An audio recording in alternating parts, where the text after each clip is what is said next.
Assalamualaikum warahmatullahi wabarakatuh. Sidang penonton, hadirin hadirat, tuan-tuan dan puan-puan yang saya kasih sekalian. Alhamdulillah kita dapat teruskan siri tadabbur 30 hari, 30 ayat yang dianjurkan oleh Pejabat Menteri Besar Negeri Selangor. InsyaAllah hari ini kita akan mentadabbur surah Al-Isra ayat 110. Bismillahirrahmanirrahim. Qul id'ullaha awid'ur rahman ayyamma tad'u falahul asma'ul husna wala tajhar bisalatika wala tukhafit biha wabtaghi baina dhalika sabila. Terjemahannya, katakanlah wahai Muhammad, serulah nama Allah atau nama Ar-Rahman, yang mana sahaja kamu serukan dari kedua-dua nama itu adalah baik belaka, kerana Allah mempunyai banyak nama-nama yang baik serta mulia. Dan janganlah engkau nyaringkan bacaan doa atau sembahyangmu. Janganlah engkau perlahankannya, dan gunakanlah sahaja satu cara yang sederhana antara itu. Ini adab dengan Allah. Mungkin Ustaz saya. Ayat ini dia ada kisah dia.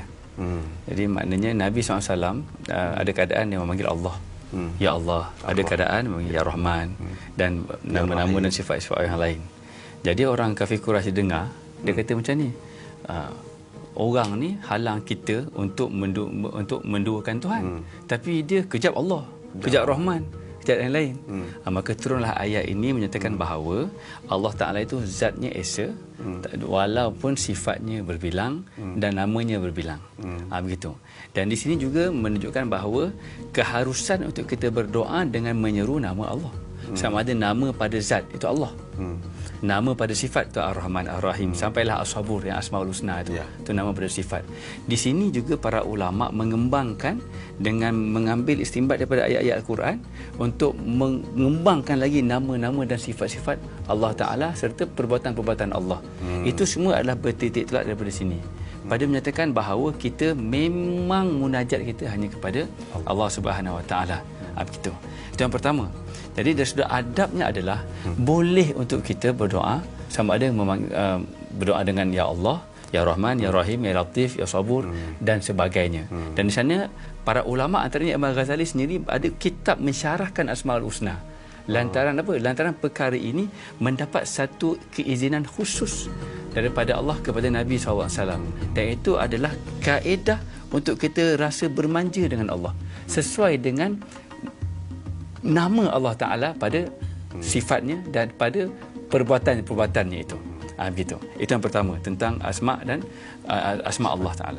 Kemudian Nabi SAW ada ketika bila bersolat, maka menyaringkan suara. Bila suara dinyaringkan, menjadi penyebab pula orang kafir Quraisy, maknanya mengutuk Nabi SAW. Maka tahu keadaan itu, Nabi SAW mula memperlahankan suara. Kemudian bila perlahan suara, sahabat-sahabat pula tak puas, sebab sahabat nak mendengar ayat Al-Quran.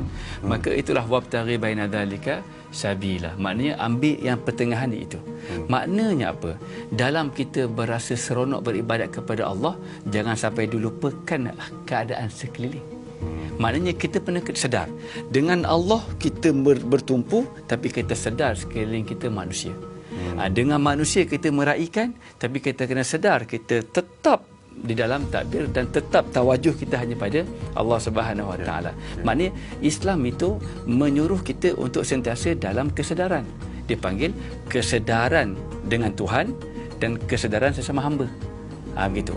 Untuk kita dengan Tuhan, kita bagi nama Allah, Ya Rahman, Ya Latif, Ya Khabir dan sebagainya.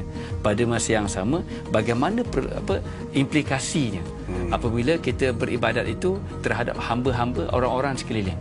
Kalau mendatangkan perkara berbangkit yang negatif, saya giat untuk kita tangani.